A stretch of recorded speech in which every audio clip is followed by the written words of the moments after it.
जय हिंद स्टूडेंट्स, कैसे हैं आप सभी लोग। उम्मीद करता हूँ सभी बहुत ही बढ़िया होंगे।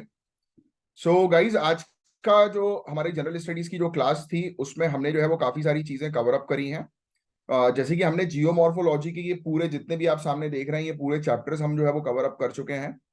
फिर ओशियनोग्राफी हमने पूरी कवर अप जो है वो कर ली, यानी कि समुद्री विज्ञान हमने कवर अप कर लिया, भू आकृति विज्ञान कवर अप कर लिया, और हमने आज से शुरू किया क्लाइमेटोलॉजी में। एंड एक हफ्ते के अंदर हम ये पूरा ज्योग्राफी जो है वो कंप्लीट कर देंगे। ये जितने टॉपिक्स आपको अभी ज्योग्राफी के दिखाई दिए हैं, राइट, तो ये हमारा पार्ट 2 था फिजिकल ज्योग्राफी का। पार्ट 1 के अंदर हमने इंडियन ज्योग्राफी पूरी डिटेल में जो है वो कवर अप कर ली थी। इसके अंदर वर्ल्ड ज्योग्राफी थी और फिजिकल ज्योग्राफी इसमें हमने कवर अप करवाई थी। तो आज जो टॉपिक जो हमने कवर अप किया है हमारी जनरल स्टडीज की क्लास में वो है एटमॉस्फेयर कंपोजिशन एंड स्ट्रक्चर का, यानी कि वायुमंडल की संरचना का टॉपिक है। राइट, क्योंकि जलवायु विज्ञान शास्त्र जो था हमारा टॉपिक शुरू हुआ था आज से। तो हमने पहले डिस्कस किया कि एटमॉस्फेयर क्या है, वायुमंडल के बारे में हमने जो है वो चर्चा करी। एक मैं आपसे क्वेश्चन पूछता हूँ, जैसे कल की क्लास में भी मैंने आपसे क्वेश्चन पूछा था, तो एक क्वेश्चन का आंसर जो है वो देकर बताओ कि जैसे आप सभी लोग जानते हो कि धरती से हम ऊपर की तरफ जो है वो जाते हैं। राइट, धरती से माउंटेन को चढ़ते हैं, जैसे हम पहाड़ को चढ़ रहे हैं तो धीरे धीरे ठंडी होना शुरू हो जाती है। राइट, ठंडी बढ़ना शुरू हो जाती है। फिर एक ऐसा पॉइंट आता है जिस पॉइंट पर आकर दोबारा से गर्मी कुछ समय के लिए बढ़ती है।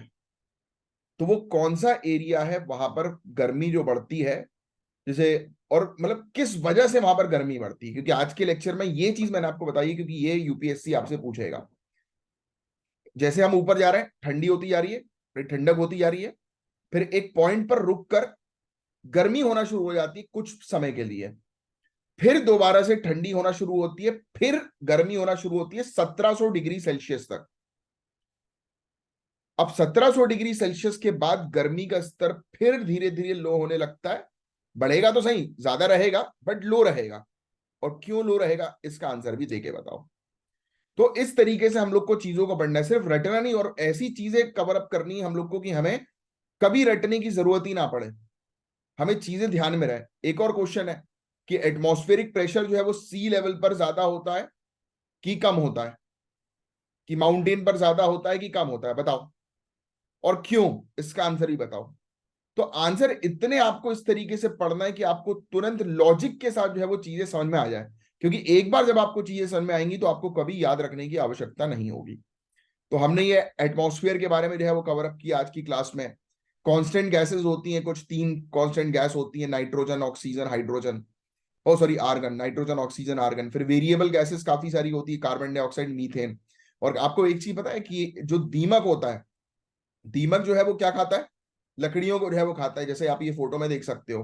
पता है आपको कि दीमक के कारण मीथेन गैस काफी ज्यादा मात्रा में रिलीज होती है, लेकिन ये जो दीमक है, टर्माइट्स जिसको हम लोग बोलते हैं, ये 11% मीथेन गैस को एटमॉस्फेयर में रिलीज करता है। और कुछ एस्टिमेट्स तो ऐसे आए हैं कि 20 से 40% मीथेन गैस को एनवायरमेंट में रिलीज करने का काम जो है ये दीमक करता है।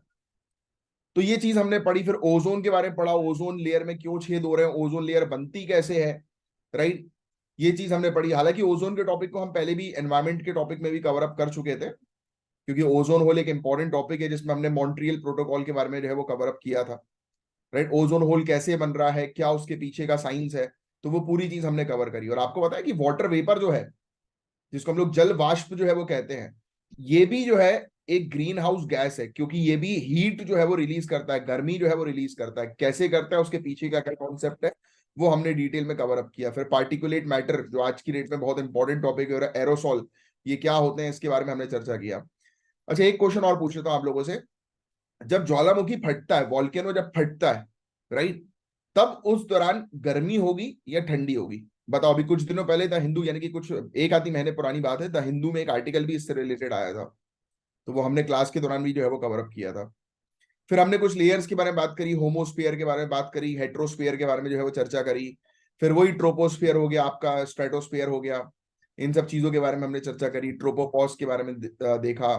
फिर मीजोस्फीयर हो गया आपका, फिर एक्सोस्फीयर हो गया, आइनोस्फीयर हो गया। तो इन सब टॉपिक को हमने जो है वो डिटेल में एक एक करके जो है वो कवर अप किया। तो आज की क्लास में हमने ये सब चीजें जो है वो कवर अप करी। और जिन भी स्टूडेंट्स को हमारी क्लासेस को ज्वाइन करना है, आप इस नंबर पर कांटेक्ट करके डिटेल जो है वो ले सकते हैं। नंबर है 9713282838। रेगुलर बेसिस पर प्रॉपर तरीके से तैयारी करवाई जाती है। एंड हमारी एक पॉलिसी है कि 80% क्वेश्चंस अगर एग्जामिनेशन में हमारी पढ़ाई गई क्लासेस से और हमारे नोट से नहीं आए, तो आपकी पूरी फीस वापस। राइट, सिर्फ बोलते नहीं, क्योंकि पूरी चीज आप देख सकते हो, ये देख रहे हो आपकी डिटेल में हम पूरी चीज कवर करवाते हैं। चलिए, जय हिंद।